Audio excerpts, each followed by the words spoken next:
failed, the ship's technical manager said today. The firm said the Dutch rescue team had confirmed that 2 additional tugs will arrive on March the 28th to assist in refloating the ship.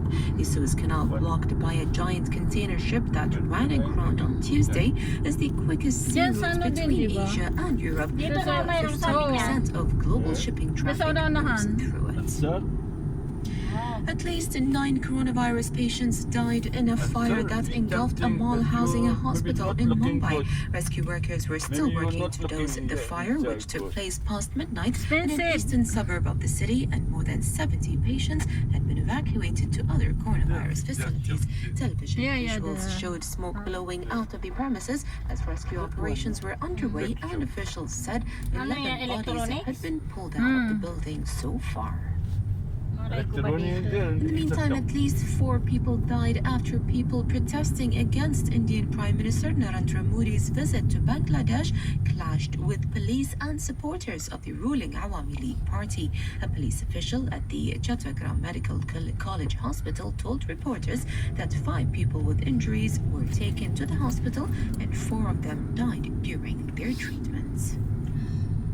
The Taliban today threatened to resume hostilities against foreign troops in Afghanistan if they did not meet a May 1st deadline to withdraw.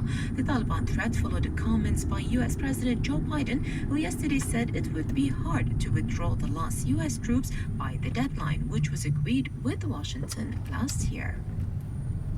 Myanmar security forces shot and killed 3 anti-junta protesters today as the World Bank warned the country's economy could slump 10% this year due to the turmoil since last month's coup.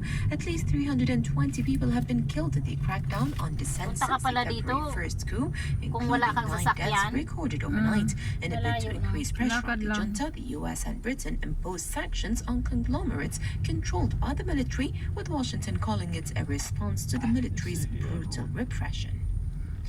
And Chinese Foreign Minister Wang Yi arrived in Iran today for a visit that Iranian state media said would see the signing of a 25-year cooperation agreement between the two countries, which are both under U.S. sanctions.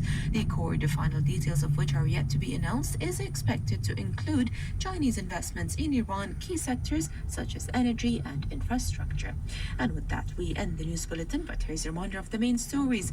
2 trains collide in southern Egypt, killing at least 32 people. A fire kills at least 10 people in a building in Mumbai, and Myanmar security forces shoot and kill 3 anti-junta protesters.